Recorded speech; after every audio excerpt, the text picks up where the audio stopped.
Welcome, friends and neighbors, to the Splash Live on Civic Center TV. I'm Tyler Kieft. Thank you for joining us as we kick off another great week here in the Greater West Bloomfield area. In the early portions, but so much going on all throughout this week and beyond. Let's get right into it.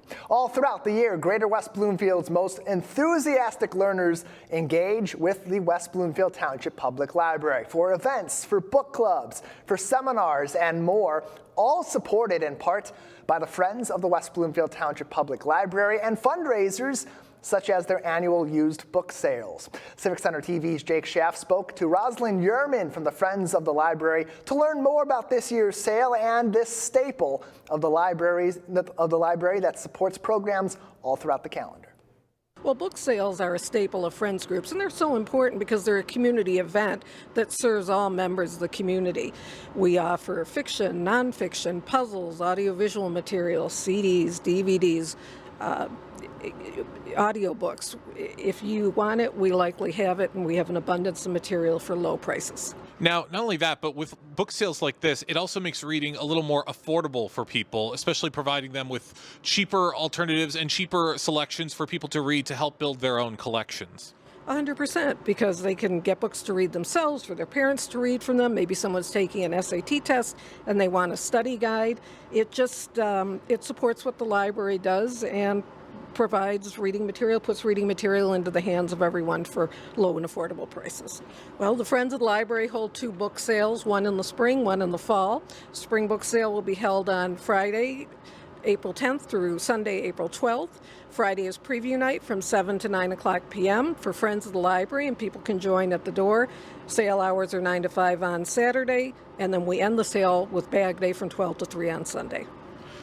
Why is it so important to be implementing more and more of these events and these initiatives to help spread the love of reading throughout Greater West Bloomfield? They're important because the goal of the library is to support the library, encourage literacy and a love of reading. So the more events that we can hold on our own or partner with community organizations on, the more we're able to fulfill that goal. People often say, well, I am a member of the library, and then we explain that the Friends are a separate group. Quite frankly, I want them to understand that we're a group that supports the library, and we encourage them to join us in that work. In addition to the fundraising that we do, we also fund a number of Friends-specific programs, from Talkin' Broadway to Music at Maine to What's Cooking. And information about all of that and how to become a Friend can be found on the website, on social media, and in flyers in the library and in the Friend Shop.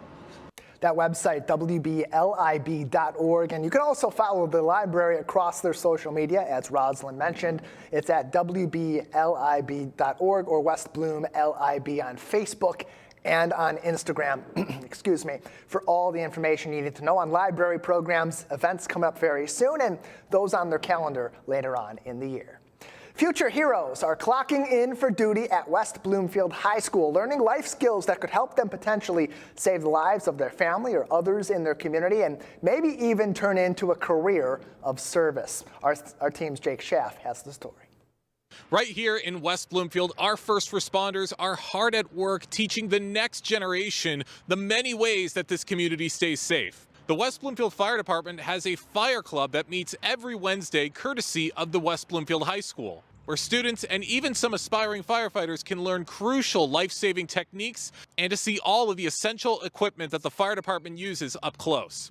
I had the chance to attend one of these fire clubs recently to see what they truly offer and what the students take away. Well, I was interested in going to the paramedic field and the firefighting field after I graduate, so this was just a nice opportunity to get some of the skills before I head to paramedic school and just get a little bit of practice and knowledge so I know what I'm headed in for. And what have been some of the biggest things you've learned as a part of this club so far? Some things I've learned here, I've learned a bunch of good knots, I've learned a bunch of moving tactics, like how to move people, I've learned a lot more first aid stuff like basic life saving, and I learned a little bit of fire behavior. Well, I've learned a lot about what I can have at my house to be precautionary against emergencies, and ways in my house that I should be thinking about if there is a fire, what can cause it, where I should be worrying about, how I should be making sure my furniture is accessible to people coming in case of a fire. If it's easier to get in and out, and just being prepared. And especially working closely with the West Bloomfield Fire Department and all these incredible firefighters, what is it like to gain this expertise and to gain this knowledge from some of our first responders firsthand? It's really fun because they're like all really fun people, and we do a lot of fun things, and they make learning about it really interesting and don't make it seem like, oh, this is obvious or things like that. It makes it really interesting, and they help encourage like me doing it because I did think about it last year, but I know that I can't commit to that. It's like a lot of work, and I really respect them for like being able to commit to this life and like do the work. And it's nice to meet them and like understand who these people actually are, so that when there is an emergency, I'm not like scared to talk to the people, and like it makes it make them more human and less like, oh my gosh, it's like a firefighter. It was a thing last year, and now it's a thing this year. I hope it continues because honestly, you can learn a lot of good skills on basic life-saving, basic first aid, basic, staying calm in a stressful situation. It's great to do some hands-on work instead of just, being talked at. It's great to get some hands-on experience and learning and practicing those skills. It's always great to see an interest in our local fire department and everything that makes Greater West Bloomfield what it is. As these firefighters pass on years of information to the next generation, instilling the many messages on how to keep the community safe. For Civic Center TV, I'm Jake Schaff. Plenty of more information on how your kids can join this club in the future, as well as other endeavors from the West Bloomfield Fire Department, community safety updates, and so much more. You can follow them on Facebook at WB Fire Department, or follow the township on both Facebook and on Instagram at WB Township. Big changes are on the way in the West Bloomfield Fire Department, and as an end of an era is upon us with the impending retirement of longtime Fire Chief Greg Flynn. The Township Board announcing last month that his Assistant Chief, Mark Lowry, will take the helm following Chief Flynn's last day coming up in late June. Here to reflect on a storied career at the West Bloomfield Fire Department and the bright future of our local FD is Fire Chief Greg Flynn. Chief Flynn, welcome to the show, and congratulations on your upcoming retirement. Tyler, thank you. Good to be with you as always over the years, our time together, a friendship that's really developed through these types of interviews. Yeah, it's been a pleasure to get to know you, to get to know the fire department throughout the years that we've been talking here on the Splash Live and through other programs as well with Civic Center TV. For you, you've had such a great career at the West Bloomfield Fire Department. There's been so many changes over the years that have really benefited our community while also benefiting our firefighters. What are among some of those that you're the most proud of as you approach your last couple of months at the helm? But we've made really some pretty significant refinements, in our approach to how we deliver service in the community. You've seen a change in vehicle types, how we spec those vehicles. You've seen a change in the outward appearance of buildings, with the complete demolition and rebuild of Fire Station 3. You're seeing the efforts of the renovation on Fire Station 1 on Orchard Lake Road taking place. Early on, even in my career, the building of Fire Station number 5. So, a lot of growth. I'm a little apprehensive to the change word because one thing hasn't changed in the FD's commitment to this community, and it's our mission. And that mission will continue on long after me and whoever follows in the seat in the years and decades to come.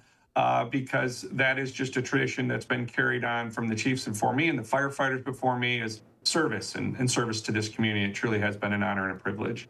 And one thing that's been consistent with yourself, with so many in your leadership team, and really all the firefighters and paramedics across the board at the West Bloomfield Fire Department, is they have the right motivations behind them going into their day-to-day. Some of it can just be the regular office work or maintenance work on vehicles and apparatus, and others are, of course, those calls both in our community and in neighboring communities through the Oakway Collective. For you, going back to your early days as a firefighter paramedic, what inspired you to go into this particular career path?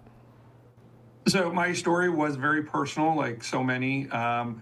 Briefly, my niece Jessica was a newborn, and my brother was home on military leave with his wife, and a big game of aggressive Monopoly at the Flynn house when suddenly my sister-in-law, we heard her scream from the basement where my niece was napping on the lower level, and things just went into motion. She was having a seizure. And shortly after calling 911, a volunteer, a paid-on-call firefighter showed up and rendered first aid and saved really my niece's life. And so I knew in my late teen years that that's what I wanted to do. And so that's all I've done. I started at Goodrich Volunteer Ambulance in my junior year of high school as a dispatcher. And then as soon as I turned 18, Tyler, I was working on an ambulance, and I've been on some kind of emergency vehicle for over 30 years. And it's a great accomplishment, too, because you get to see so many different angles of what goes into public safety, whether it is just individual firefighter, paramedic work, or, as you mentioned, the dispatch work, too. There's so many people and so many different layers that goes into keeping a community like Greater West Bloomfield, which includes 4 different municipalities, safe and partners with so many other communities. What now, as you're heading toward the exit of your career, do you hope that people in our community understand about what it takes to do the work that you and your colleagues do in 2026 to keep Greater West Bloomfield one of the safest areas in Michigan and across the country? It's hard to be critical of anything that I could say to the residents because they've been so supportive. I feel very fortunate when I have the opportunity to speak to groups, my colleagues, whether it's just regionally here in the great state of Michigan or anywhere across the country, how grateful I am for the support of this community. And it's the financial support. I mean, truly, that's what allows us to do the things that we do and have the facilities that we have and attract the talent that we have so that when we're called into service, when people need us most and their expectations are their highest, we're able to meet and often exceed those expectations. So, you know, I think the residents of West Bloomfield get it. And they don't need to hear from Greg Flynn or probably even, Mark Lowry or any of those chiefs to follow. Because the chiefs before us and the firefighters and paramedics before us have laid a foundation. And the residents of West Bloomfield get it, Tyler. And I'll be forever grateful for that. And I don't see a change in trajectory with that. I see the support that this community continues on a daily basis, not just after large events, but on a daily basis with our station tours, and you see it at Fire Open House. The community is invested in safety and meaningful, purposeful safety, and that comes at a cost. And I know that they appreciate that, and we see that with the millages and the way they pass. And the support that people put behind that. And that's reciprocated by the firefighter paramedics as well, because you see, even in the response to things as most recently as the water main break and what happened at Temple Israel, so many of the people that both were on and off duty came out to respond to those, to help this community that they serve day in and day out, whether they were on the job or not. And then beyond that, as these recognitions happen for those in public safety, whether it was police, fire, EMS, dispatch, a third of the department thereabouts shows up to the township board meeting for those that are being recognized, whether they were on that job or not that day. What does that say about the internal support that your firefighter paramedics have for each other and for public safety organizations across our local area that does contribute to this area of Oakland County being so safe? Well, there is a culture that was instilled in me very early on when I came on the job that the job is a little bit bigger than just a job.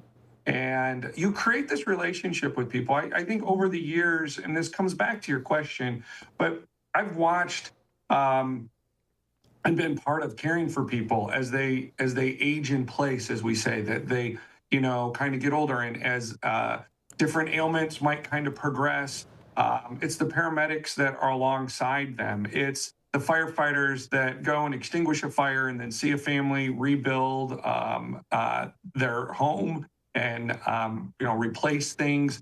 We're still part of the community. So even after that event, our arms are wrapped around it. So there's definite involvement. That's what's so unique about it is I've spent over 28 years coming into West Bloomfield and creating relationships with West Bloomfield. That's happening with every one of our team members. They're creating that relationship. So when your friends invite you back and say, hey, we want to say thank you for a good thing, your friends, your residents, those that we're serving, that's just a natural show up. It just feels comfortable to come back. It's not a requirement. It just is the right thing to do.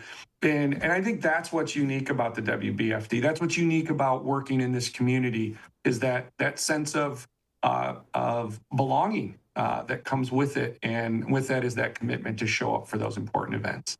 West Bloomfield Fire Chief Greg Flynn is joining us on the Splash Live today as he continues toward the end of June, which will install the end of his career as he heads into retirement after many years of service as our fire chief and so many more serving in the West Bloomfield Fire Department. Chief, the last several years, you've spent a lot of time outside of your work here in Greater West Bloomfield, helping to lift up firefighter paramedic organizations across the country, teaching them the best methods and best standards and practices so that they can continue to elevate their departments as West Bloomfield elevates theirs. How important of an effort was that for you, especially as you started to contextualize the final years of your career?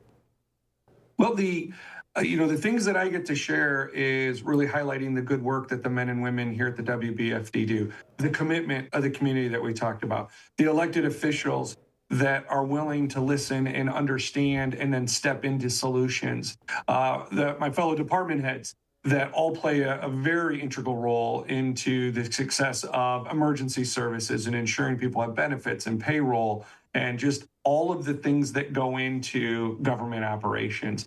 And so we share that message and the lessons I've been taught by colleagues, my trips and falls professionally where I could have done better, and sharing that experience and sharing the perseverance and the grit to move through even on days where we didn't meet expectations and we can do better, that you need to play through that you can't, get stuck in the time that things didn't go perfect, and how to persevere. And I will miss that. I will miss that about this job. While retirement is still a bit of a difficult word for me to hear because I don't see it that way, Tyler. I really see just starting to hit my stride. And I look forward to continuing that advocacy in the public safety sector and finding a way forward to continue to help people, especially after experiencing, something that is very difficult or traumatic in their life. And you've been able to do that too so consistently with your advocacy work for firefighters and those in public service through campaigns like the Yellow Rose campaign, helping to increase the awareness for the need for mental health support services across the firefighting profession, and especially here in our community. As you head into retirement, how is that something that maybe what about that makes you motivated for that next chapter, to be able to continue to help people in ways that maybe you're not able to do because of the day-to-day business of a chief, but you can do with the context of being a chief, being a longtime firefighter, and knowing the needs of these everyday heroes that are protecting our community? Well, I will tell you that Mrs. Flynn will never use the chief word. Because when I'm at home, I cut the grass just like everybody else and pick up after the dog and put the garbage out and load the dishwasher and all of those things. And I thank her for that, because that's the humility that comes with understanding the scope and the role that you sit in those different roles throughout the day. And so, as you highlighted, I look forward to continuing conversations on just enjoying life and finding harmony in your work, your professional and personal relationships and engagement and work-life balance that is so important. 11 years in the 5 Bugle seat here has been an enjoyable time. I truly have and grateful for the opportunity and the trust that the men and women here at the FDFD and the elected officials that appointed me into the position and have continued to support me in the role. So I'll continue to find a spot where people want to listen, or if they invite me in to have a conversation or to help solve a difficult problem, I definitely will lean into that. That's something my parents instilled in me. My parents that were at my badge pinning back in 1998. And I'm very much looking forward to my parents being at my last day on the job here at the end of June. And Chief Flynn, on June 27th, your assistant chief at this time, Mark Lowry, will take over as the next chief of the West Bloomfield Fire Department. It's a quite glowing endorsement when there really is no debate about who the successor is, and the township board brings that up as part of their recent agenda. It passes with flying colors. There's so much support there from within the rank and file of the fire department. As you prepare to depart your position at the end of June and Mr. Lowry comes in as the next chief, what's your lasting message for him? And beyond that, more importantly for the community, what should they know about the leader that they have coming in after you with such big shoes to fill? Well, he's chief number 20. And I couldn't be more proud of the human that Mark Lowry is, the chief that he will be for the men and women of the department and for the greater West Bloomfield community and the 4 communities that we serve. Mark is an individual that is committed, at times maybe even to a fault, with his commitment to detail and ensuring that things are meeting expectations. And I say that with a smile because he's usually here before I get here in the morning and, leaving after I'm leaving, or, if something's supposed to be done in 3 days, it's done in, 3 hours. He is just an individual that's well organized. He's committed to the community.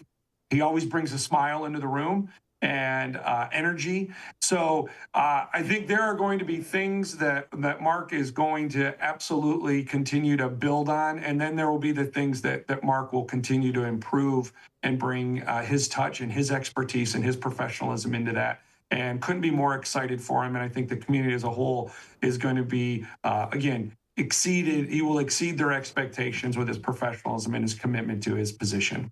Well, we're also excited for Chief Lowry, as well as for you, as you move on from endeavors close to home and more onto projects close to your heart as you head into retirement. Chief Flynn, thank you so much for your time today once again, and congratulations on your impending retirement.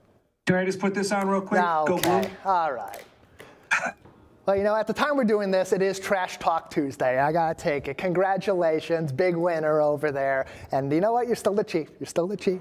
Got to show some respect. Got to kiss the ring over here with your University of Michigan Wolverines and their national title. Thank you so much for joining us, albeit with a parting shot.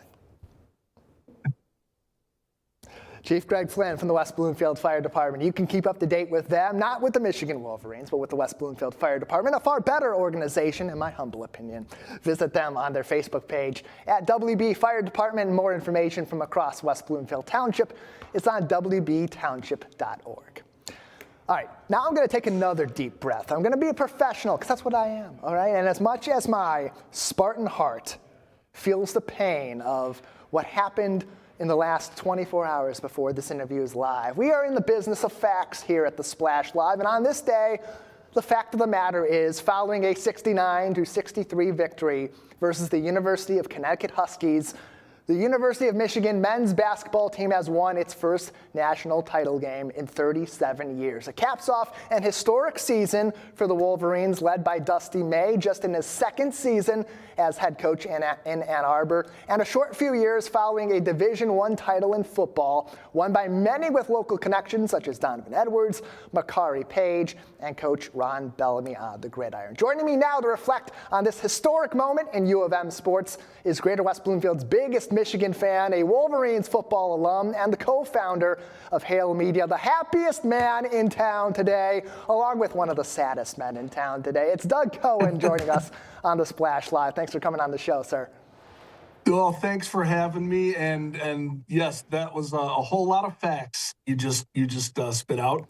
And it is great to be a Michigan Wolverine. Hail to the victors, leaders and best. Yeah, for so much of the year, we look at the calendar from a college basketball standpoint as January, February is so. And after the month of Izzo comes April, but I think at this point we're skipping straight to May after what Dusty May did in just 2 years at the University of Michigan. Doug, there's so much debate about the way that Dusty May has built this program into a champion in just 2 years. From your side of it, and I have a feeling I know what your opinion is on this, where's your take on the balance between building a program, building a team that lasts the years, in the age of NIL and in the age of paying players to transfer to your school?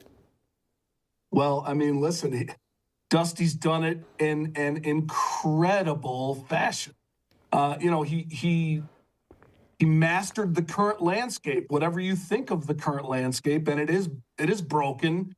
It is very messy. It's an overcorrection from what was really a problem and what was getting out of hand for years before there was NIL, when the money was getting bigger and bigger and bigger, and it got to the point where it started to feel more like exploitation of student athletes. And so now they can get paid, and it's exploded into this crazy, Charles Barkley had said, I used to call it the Wild Wild West, but at this point calling it the Wild Wild West would be a disservice to the Wild Wild West, because it's nuts. And I think we can all acknowledge that. But given that being the state of college basketball, you got to navigate that, and nobody did it better than Dusty May. He assembled an unbelievable roster, and he did it in a way where, it was a progression. Because last year he brought in a couple of big men, got us to the Sweet 16, won the Big Ten tournament, and did it in a way where he had two big men, Vlad and Danny Wolf, and turned those two players' games up such a level that it attracted other big men who wanted some of that magic and wanted to be able to increase their game. And he took a guy like a Mara, who was being underutilized at UCLA, and saw what Dusty did for Vlad and Danny and said, you know what, that's the guy I want to play for. So, Mara could have gotten a lot of money at a lot of different places. Yeah. But Dusty is the big man whisperer at this point. He's done amazing things with big men in 2 seasons at Michigan. And not only did he go out and assemble a roster of talent, but, he had an eye for the talent that he knew he could fit together as pieces of a puzzle. And that takes a certain, mastery of the approach. And he got them all on a roster together and built a culture in a very short time of an unselfish team that loves each other, loves being here at Michigan, plays unselfishly. And this guy really created lightning in a bottle. Like, I don't know if, I've ever seen anything like it. I don't think anyone's ever seen it.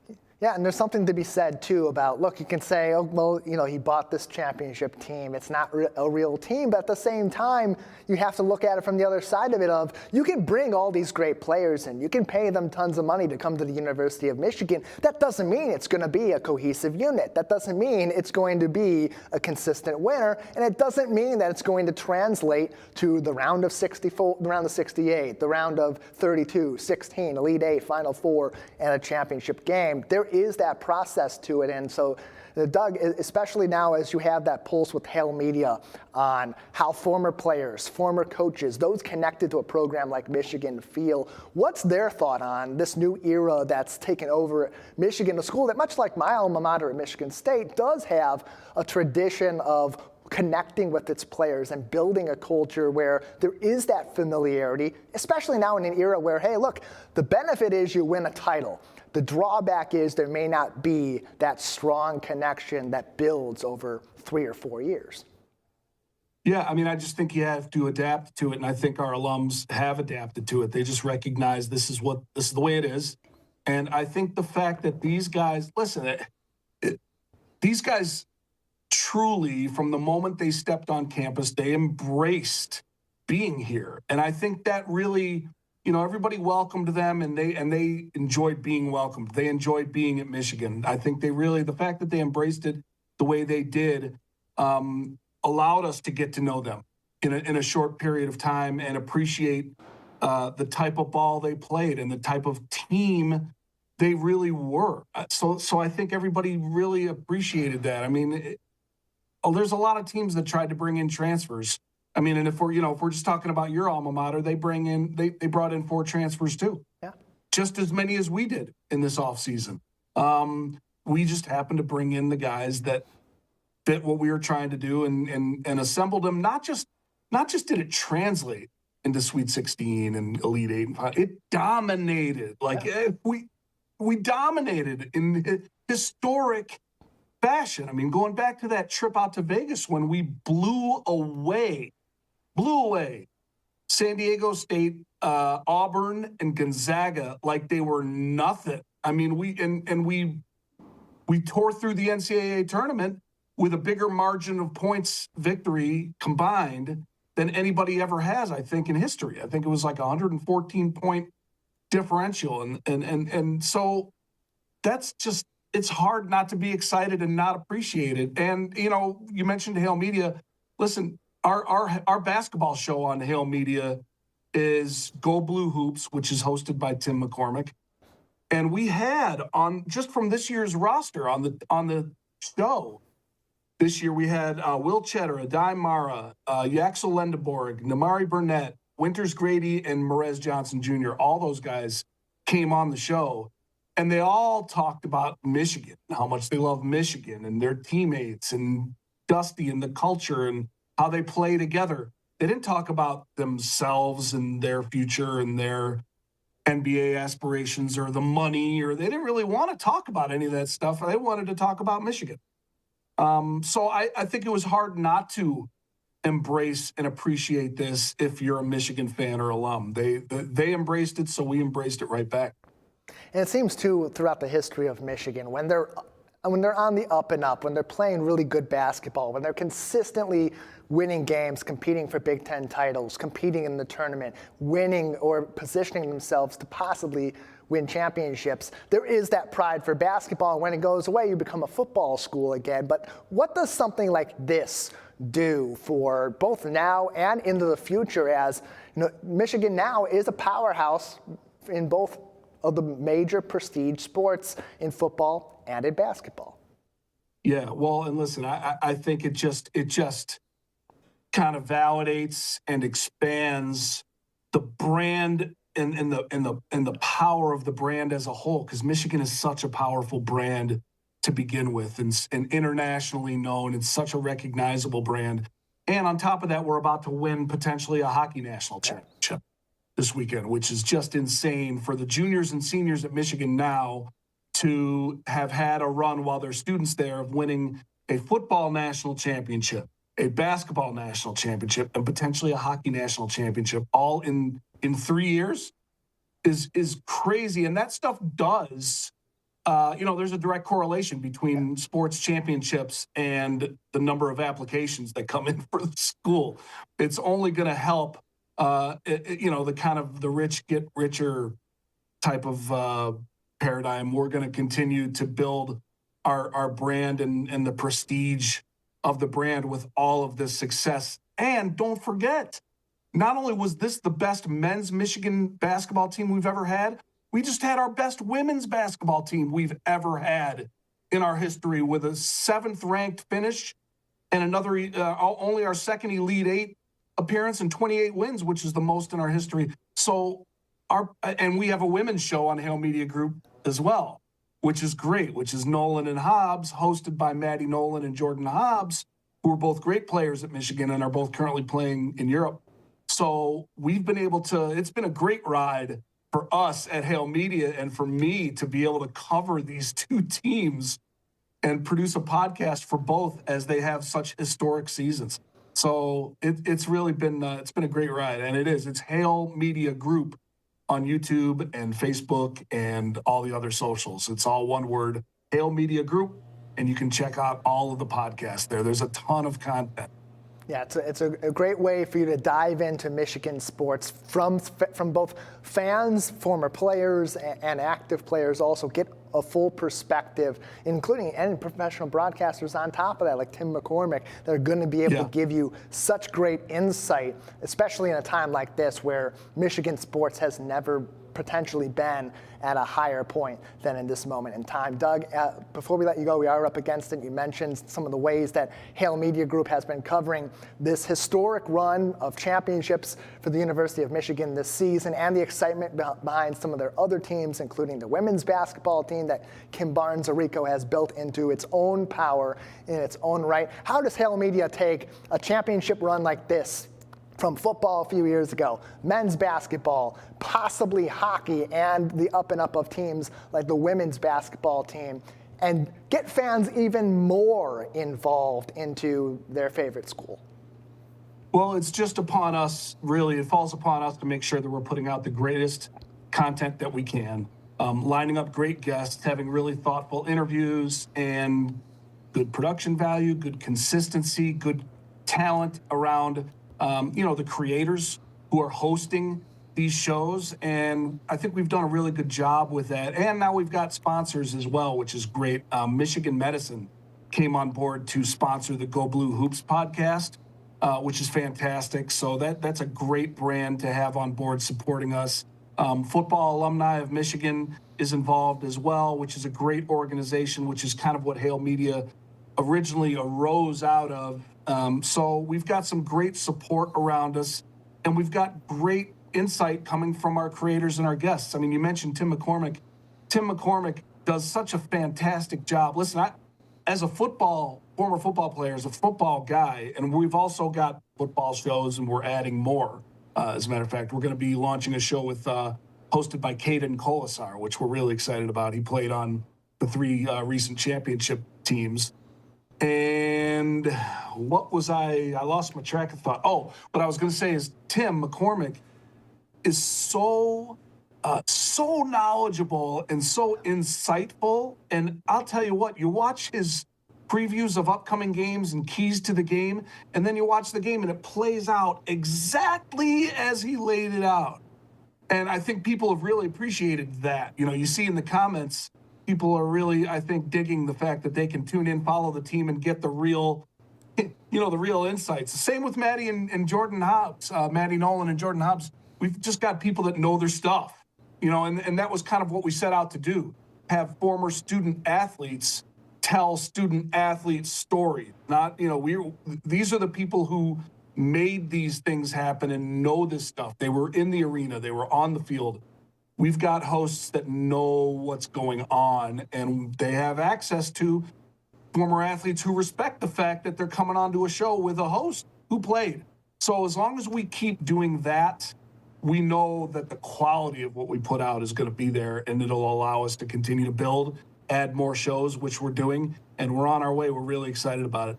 And keeping sports fun. That's what it's all about, too. So much today we see in media is the debate around our teams, and it gets so hostile when you have a group of fans who have been there and done that, are connecting with fans, are connecting with players. You get to really see why sports brings so many people together. Doug, want to thank you for coming on the show today. Appreciate your time as you celebrate the University of Michigan's men's basketball title, and of course, want to preview all your coverage on Hale Media. Thanks for joining us.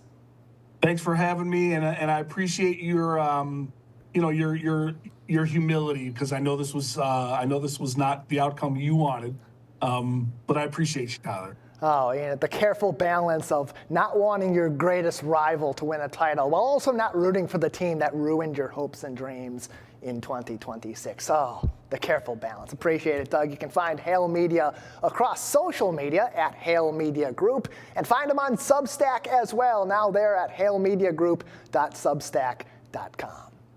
Schuler Books in West Bloomfield is celebrating Indie Bookstore Day, but not just with one day of festivities. They're making it an event with Signing Day Saturday and introducing you to independent authors at one of your independent local bookstores. Joining the Splash Live to read me in on the details is Elizabeth Boscher, the marketing coordinator at Schuler Books. Elizabeth, thanks for coming on the show today.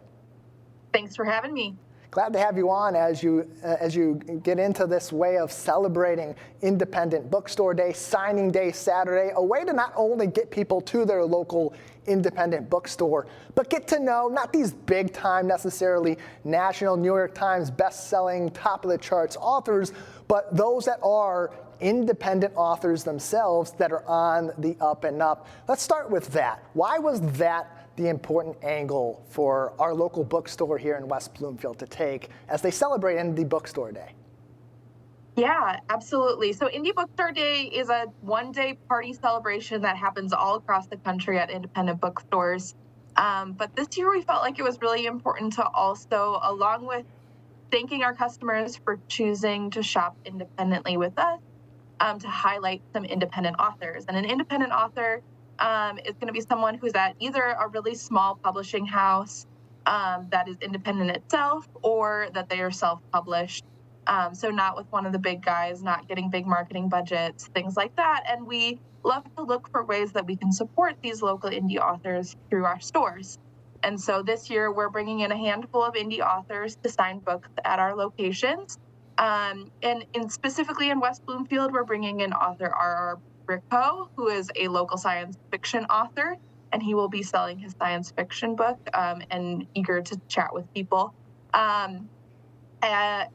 Starting at 11 a.m., going till 1 p.m. in West Bloomfield on April 25th. And we're really excited to have him and the other authors at the other locations and be able to celebrate together being independent. And that's, of course, going to be on Saturday, April 25th, as Elizabeth mentioned. Elizabeth, getting these authors not only at your location here in West Bloomfield, but others across your company and other independent bookstores, what experience does that give to readers, to customers, that may make them more encouraged to continue to read and then continue to support, on top of that, their independent local bookstore? Yeah. So we believe that writing a book is an art form, and that every artist puts pieces of themselves into their work. And so when you meet an author, it helps you understand the heart and soul behind the words better, and gives you a deeper appreciation into all the time and effort it takes to create the books we read. I always love a book more after I've met the author and have had a chance to chat with them. But I think it's also really cool of, like, you often see reading as an independent endeavor, something that you're going to do by yourself.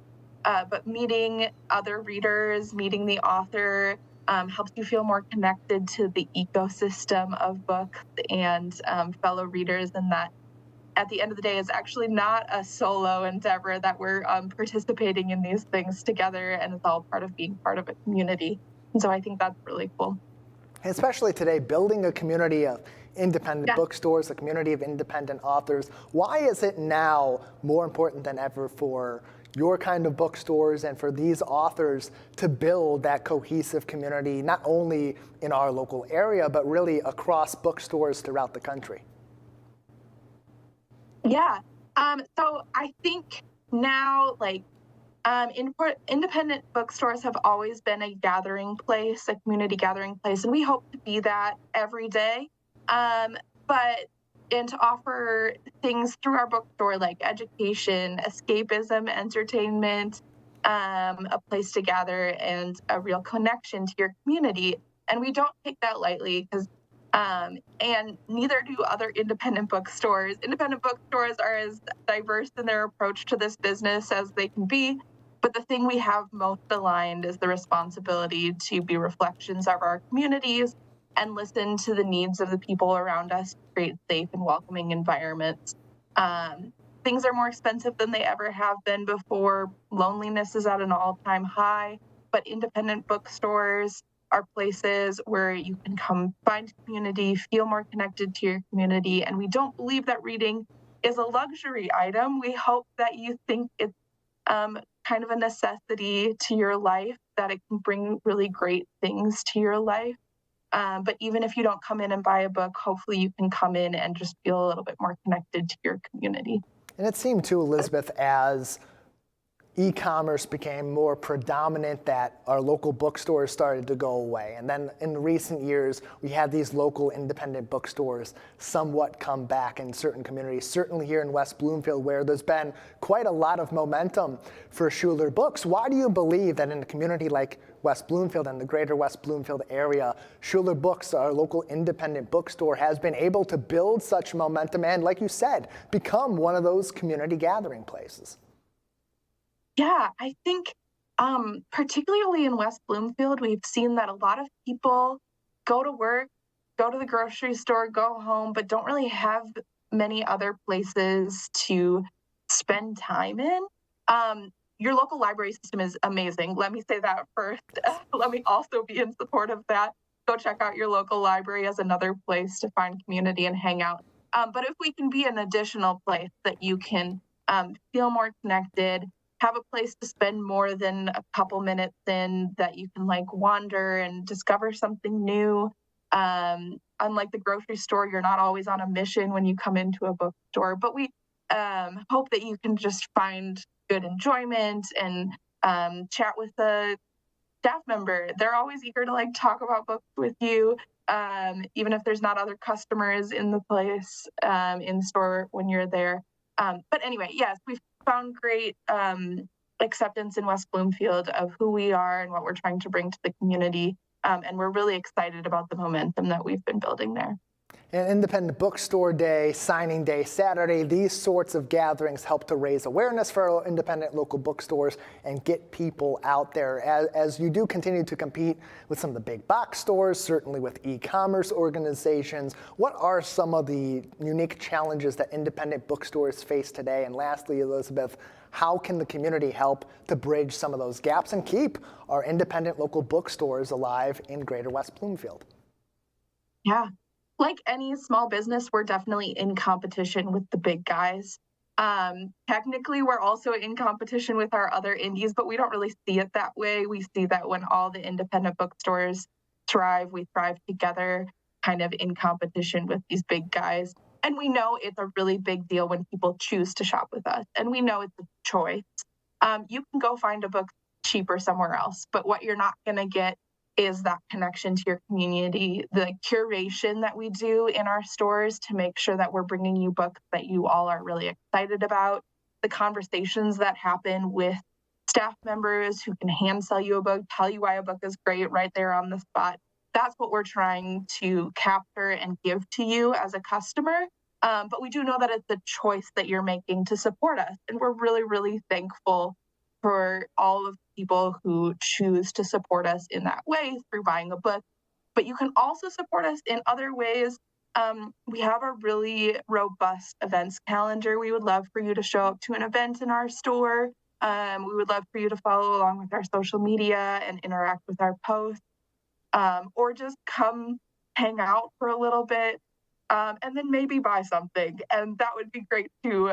Every purchase is a big deal to us, and every interaction is really meaningful to us, and I know other independent bookstores feel the same.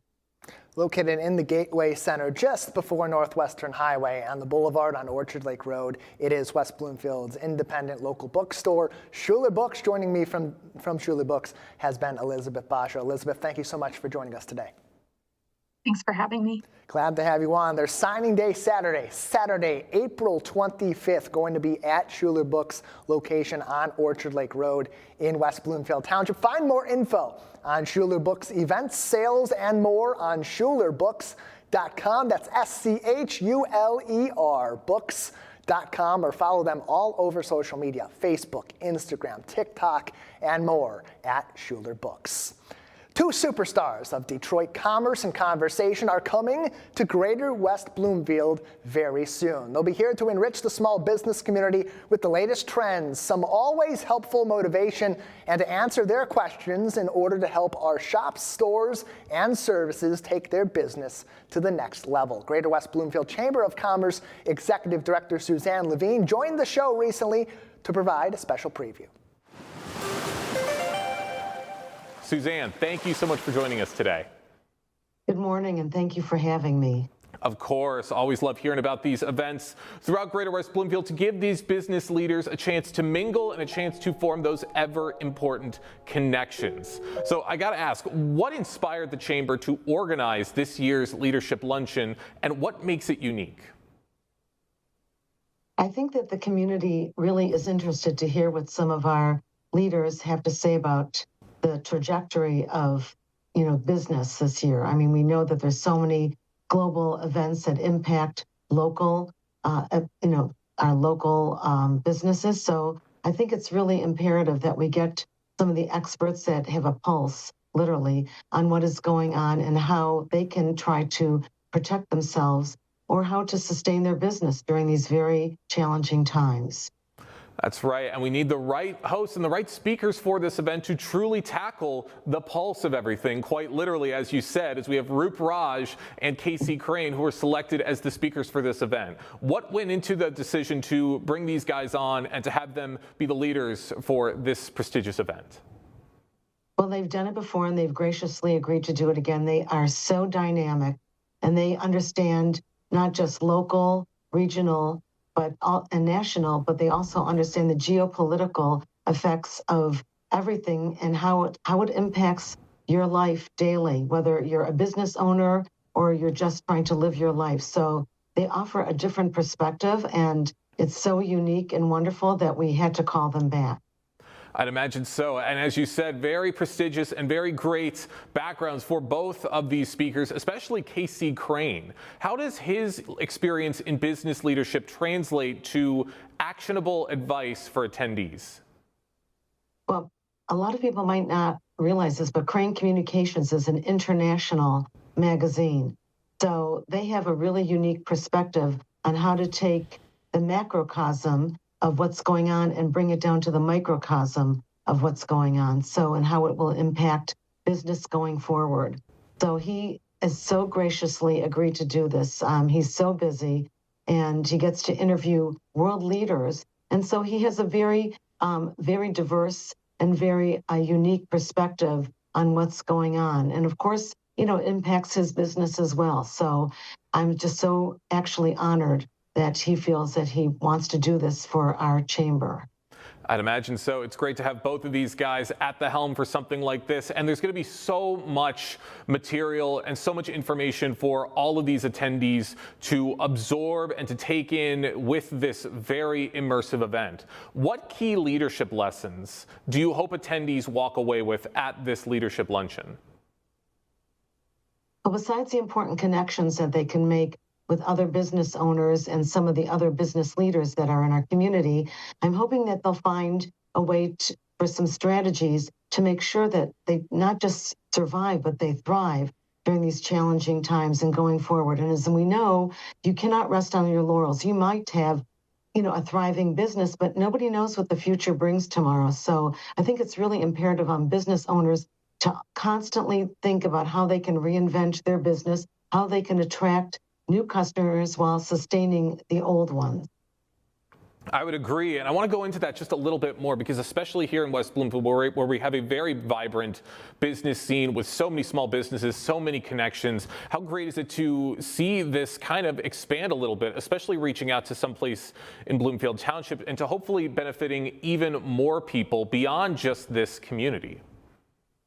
Well, as you know, we really are the backbone of America. The small business community is the backbone. So the fact that West Bloomfield is sort of like a picturesque image of what's going on in the rest of the world. Yes, we have an affluent society here, but at the same time, we do have businesses that are struggling, because just because there's affluence, it doesn't mean that it's going to normally attract business. So we have to figure out a way to move outside of our community and draw people from other communities to say, we're open for business and we welcome you, whether it's the restaurants or the med spas or the hospital or whatever it is. We have such a great, vibrant community with our parks and rec, our library. We have a fabulous police force. So we have so much to offer in this community, whether it's, you know, you want to live here, whether you want to work here, or whether you want to play here. So I think it's really imperative that everyone understands that when we have these two very dynamic speakers, they are kind of addressing the nation of small businesses, the small business owners. They're talking to everybody. They're reaching out to as many people as they possibly can and helping to make the community so much more of a better place, even better than it already is. For those just joining us on the Splash Live, I'm talking with Suzanne Levine, the Executive Director of the Greater West Bloomfield Chamber of Commerce, talking about this year's upcoming Leadership Luncheon, which is taking place on April 29th at the Wabi Country Club in Bloomfield Township, with featured speakers Casey Crane and Roop Raj. Great speakers and so much for for all of these residents and all of these attendees to take away from something like this. Why is it important for communities like West Bloomfield to invest in leadership-focused programming like this one? I think especially today, there is a lack of understanding from business owners how to retain their employees, because we know if you don't have good employees, it doesn't make a difference how great your business is. Your employees are the front line. So listening to, someone like Roop Raj or someone like Casey Crane or someone that has worked with business owners to strategize on how to make their business stronger, I think it's really important. They can show them that part of the thing, and I know that part of it is, salary or but if you can't show your employees that you're grateful, then you're going to lose them and you're going to lose your business. Employees are really the front line of any business. So listening to what they have to say on all aspects of your business, obviously economics are really important, strategies, social media. I mean, there's so many factors today that business owners did not have to worry about years ago. So if they can try to glean one little kernel of truth or something that will help impact their business, then this is really worth their while coming. And also just meeting all the great people there, because this is an obvious, very great opportunity to network with other people and exchange business cards and maybe do business with one another. That's right. It's that little bit of extra that goes a long way to really help a business thrive. As you said, it's a team effort, and everybody's working together to make sure that it succeeds. It's not just the boss, it's the people who work for the boss. And with an event like this, I mean, there's going to be so many chances to form those connections, and I would imagine speaking directly with the two speakers, Casey and Roop. What opportunities will attendees have to interact with the speakers? Well, certainly before we get started, but there's a Q&A afterwards, and they've been very gracious about staying a little bit longer after the Q&A is over, because you can imagine everyone wants at least a picture with them. Of course. So it's just an amazing opportunity because you're getting in front of these people, and who knows, maybe Casey will be intrigued enough to, offer to do an article on you or have one of his business editors come and actually talk to you. And the same with Roop. Roop has, the Pulse, but he also does other stories, or he sends them to other people at Fox 2. And the thing that I love about Roop so much is that if he has a political preference, you really don't know it. And he's one of the few local anchors that both Biden and Trump allowed him to interview them. So it says a lot about him that he's tough and fair on everyone.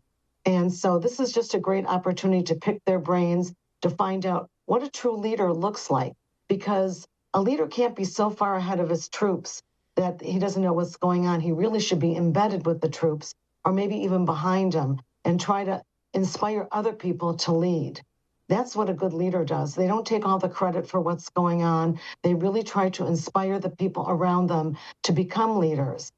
And we know that there are a lot of people that are not good leaders, and so they're really setting the example. And I'm hoping that people can learn from that. Yeah, I hope everybody can learn from that and can take away so much from this incredible luncheon. Suzanne, I got one more quick question before we wrap things up. Above all else, what impact do you hope this event will have on attendees, both professionally and personally? I'm really hopeful that if nothing else, they make one really great connection that can help their business, and that they have one takeaway from this event that inspires them to be a better leader, a better business owner, a better community person. That's what I'm really hoping for. That's right. And if everybody takes just one little thing away from this event, it'll have a huge ripple effect throughout the community. I can't wait to see it. Suzanne, thank you so much for joining us today here on the Splash Live.